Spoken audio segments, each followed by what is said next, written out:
ஓம் நம சூர்யாய சோமாய மங்களாய புதாயஷ குரு சுக்ர சனிப்பியச்ச ராகவே கேதவே நமக. என்னை ஈன்றெடுத்து எனது தாய் தந்தையர் மற்றும் எனது குருவான வேதாத்ரி மகரிஷி ஆகிய மூவரின் பொற்பாத கமலங்களை தொட்டு வணங்கி எஸ்விஜே கோவை நேயர்கள் அனைவருக்கும் ஸ்ரீ வாராகி ஜோதி நிலையத்தின் சார்பாக அன்பான வணக்கங்கள். பராபவ வருஷத்திய இனிய தமிழ் புத்தாண்டு நல்வாழ்த்துக்கள். இந்த தமிழ் புத்தாண்டானது ஏப்ரல் மாதம் 14ஆம் தேதியானது பிறக்க இருக்கு. அன்னைக்கு மிகச்சரியாக காலை 9:32 சூரிய பகவானானவர் மீன ராசியிலிருந்து மேஷ ராசிக்கு பயிற்சி ஆகிறார். இந்த வருட துவக்கத்தில் கிரக அமைப்புகள் எப்படி இருக்கு அப்படின்னு சொல்லி பார்க்கும்போது, மேஷத்தில் சூரியனும் சுக்கிரனும் இணைகிறார்கள். அடுத்ததாக மிதுனத்துல பாத்தீங்கன்னா குரு பகவான் ஜூன் வரைக்கும் இருக்கிறாரு. அதுக்கப்புறமேட்டு குரு பயிற்சி ஆகி கடகத்துக்கு உச்ச குருவாக ஜூன் 2ஆம் தேதி பயிற்சி ஆகிறார். சிம்மத்தில் கேது பகவான் இருக்கிறார். அடுத்ததாக கும்பத்துல பாத்தீங்கன்னா ராகுவும் சந்திர பகவானும் இருக்கிறாங்க. மீனத்தில் புதன், செவ்வாய், சனி பகவான் 3 பேரும் இருக்கிறாங்க. இந்த கிரக அமைப்புகள்ல தான் அந்த வருடமானது துவங்க இருக்கு. ரிஷப லக்னத்தில் ஆண்டானது துவங்க இருக்குது. மாதக்கோள்கள் அப்படின்னு சொல்லக்கூடிய இந்த சூரிய பகவான் ஒவ்வொரு மாதத்திற்கு ஒரு முறை ஒரு ராசியிலிருந்து இன்னொரு ராசிக்கு பயிற்சி ஆகிறார். சந்திரன் எடுத்துக்கிட்டீங்கன்னா 2.5 நாட்களுக்கு ஒரு முறை பயிற்சி ஆகக்கூடியவர். புதன், செவ்வாய், சுக்கிரன் அப்படின்னு சொல்லி எடுக்கும்போது மாத கணக்கில், அதாவது ஒரு மாதத்துல இருந்து அதிகபட்சம் 3 மாதத்துக்குள்ள ஒரு ராசியிலிருந்து இன்னொரு ராசிக்கு பயிற்சி ஆகக்கூடியவர்கள்.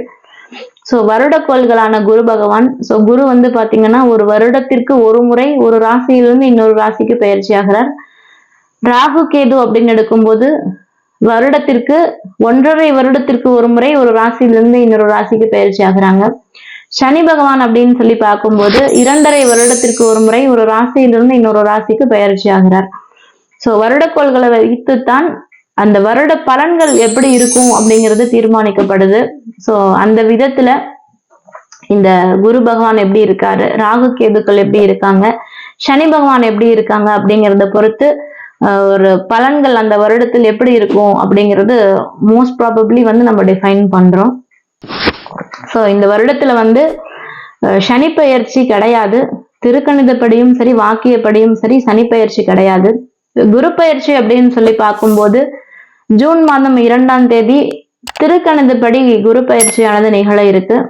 வாக்கியப்படி அப்படின்னு சொல்லி பார்க்கும்போது மார்ச் மாதம் 26ஆம் தேதி குரு பயிற்சியானது நிகழ இருக்கு. ராகு கேது பயிற்சி அப்படின்னு சொல்லி பார்க்கும் பொழுது திருக்கணிதப்படி டிசம்பர் 5ஆம் தேதியும் வாக்கியப்படி நவம்பர் 13ஆம் தேதியும் பாத்தீங்கன்னா ராகு கேது பயிற்சி நிகழ இருக்கு.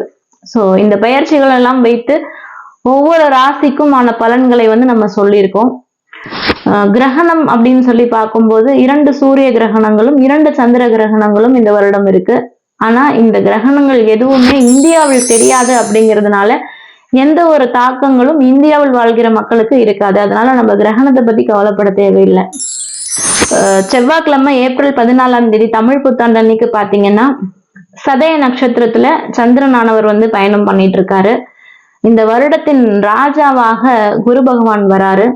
மந்திரியாக செவ்வாய் பகவானும் சேனாதிபதியாக சந்திர பகவானும் வருகிறாங்க. மிதுன ராசிக்கார நேயர்களுக்கு வாழ்க்கையில எந்த விதமான மாற்றத்தை இந்த வருடம் இருக்கும் அப்படிங்கிறத இந்த வீடியோல பார்க்கலாம். வாங்க வீடியோக்குள்ள போயிடலாம். ஆண்டு துவக்கத்திலேயே பாத்தீங்கன்னா குருவோடவே ஆண்டானது ஸ்டார்ட் ஆகுது. ராசியிலவே குரு பகவான் இருக்காரு. ராசியில குரு பகவான் இருக்கக்கூடிய ஒரு அமைப்பு அப்படிங்கிறது மிகச்சிறப்பான அமைப்பு. அடுத்ததாக ராசிக்கு 2ஆம் இடத்தில் ஜூன் 2ஆம் தேதி குரு பயிற்சி ஆகி ராசிக்கு 2ஆம் இடத்துக்கு போகுதுங்க. ஆண்டின் தொடக்கத்திலேயே பாத்தீங்கன்னா குரு பகவான் ஆனவர் ராசியிலேயே இருந்து ஒரு சுப ஆண்டாக இந்த ஆண்டு ஆரம்பமாகுது.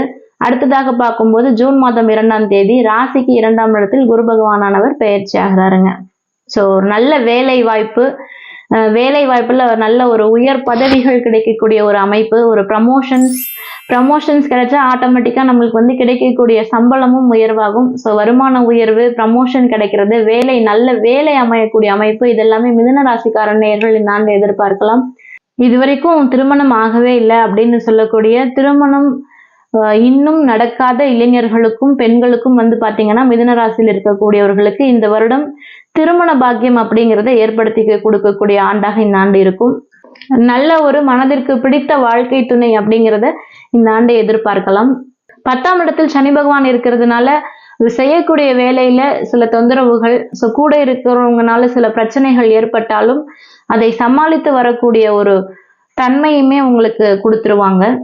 10ஆம் இடத்தில் சனி பகவான் இருக்கும்போது ஒண்ணு வேலை செய்யற இடத்துல பிரச்சனை, வேலை செய்யற இடத்துல கூட இருக்கிறவர்களால பிரச்சனை, இந்த மாதிரி நிறைய பிரச்சனைகள் இருந்தாலும் ராசியிலே இருக்கக்கூடிய இந்த குரு பகவானானவர் அதை அத்தனையுமே தாண்டி ஃபேஸ் பண்ணி மேல வர அந்த தைரியத்தையும் உத்வேகத்தையும் கொடுத்து விடுவார்.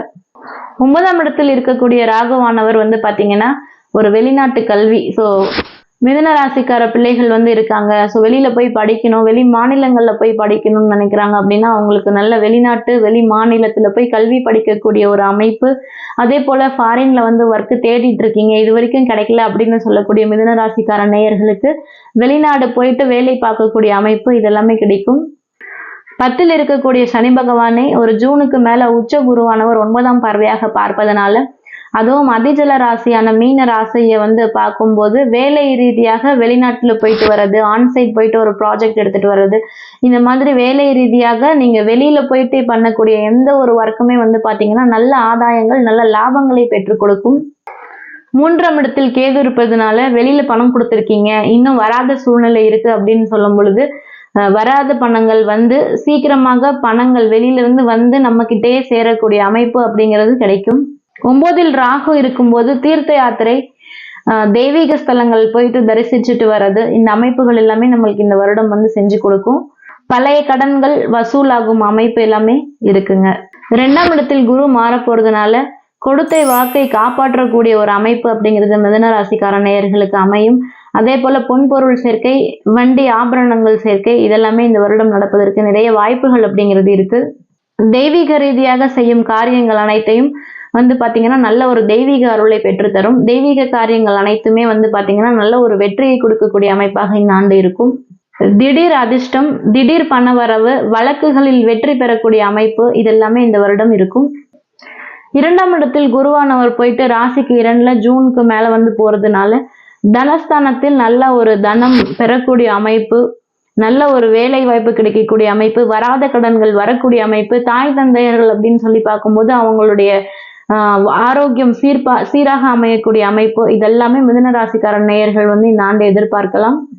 அரசு வேலை வாய்ப்புக்காக எக்ஸாம்ஸ் எழுதிட்டு இருக்கீங்க, அதுக்காக காத்துட்டு இருக்கீங்க அப்படின்னு சொல்லும் பொழுது மிதுன ராசிக்கார நேயர்களுக்கு இந்த வருடம் நல்ல அரசு வேலை வாய்ப்பு அமையக்கூடிய ஆண்டாக இந்த ஆண்டு இருக்கும். 3ல் கேது, 9ல் ராகு, 10ல் சனி, திடீர் பணவரவு, திடீர் அதிர்ஷ்டம், திடீர் விரயமும் கொடுக்கக்கூடிய ஒரு அமைப்பாக இந்த வருடம் இருக்கும். அதே போல குலதெய்வ வழிபாடுகள் செஞ்சுக்கிட்டே வரும் பொழுது நல்ல விதமான ஒரு மாற்றத்தை, நல்ல விதமான ஒரு யோகத்தை பெற்றுக் கொடுக்கும் ஆண்டாக இந்த ஆண்டு மிதுன ராசிக்கார நேயர்களுக்கு இருக்கும்.